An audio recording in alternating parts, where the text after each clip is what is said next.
জি। ও আচ্ছা, তার মানে আনে গরু। আনে গরু না ছাগল? এবারে ঈদে আনে কিয়া কিনছেন? গরু কিনছেন নি? আই গরু কিন্তু ছোট ছোট কিছু প্রশ্ন যেতে চাই। বুবলির নাম বুবলি কেন? বুবলি মানে কি, অর্থ কি? বুবলিটা হয়েছে কি, মানে বুবলির নাম বুবলি কেন?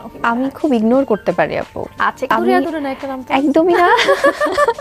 এটা সবাই বলে, কারণ আমার ছোটবেলাতে আমি এটা যখন, because it's just a name, কারণ আছে না অনেক সময় তো নামের অনেক অর্থ থাকে অনেক কিছু। তো সেক্ষেত্রে আমার এই নিক নেমটা যখন রাখা হয়, তো তখন আমি ছোটবেলায় নাকি অনেক গুল্লু গাল্লু একটু আদুরে, এবং সবাই এসে আমার গাল টিপে, মানে সব যারা বড়রা আদর করতেন, মানে লক্ষ্মী বাচ্চা একটা কিউটি।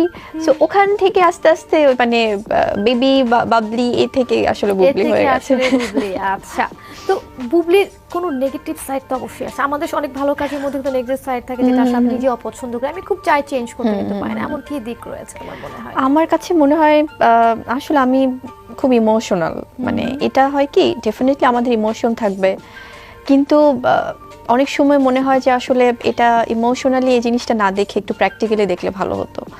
তো সেক্ষেত্রে আমার মনে হয় যে ইমোশনাল ফুল হয়তো বা অনেক অনেক ভালো কোয়ালিটিজ বুবলির আছে, আমরা জানি। তো এত এত ভালো গুণের মধ্যে আসলে বুবলির কি মানে সবচাইতে কোন গুণটা আসলে বুবলিকে যাকে ইমপ্যাক্ট করেছে, এই গুণটা আমার সবচেয়ে বেশি ভালো? আমি খুব ইগনোর করতে পারি আপু, মানে okay. খুব ইগনোর। এই যে যখন একটু আগে বলছিলাম যে আমি কোনো নেগেটিভিটি আমার কাছেই ধারতে, মানে আমার ধারের কাছে আসতে দেই না।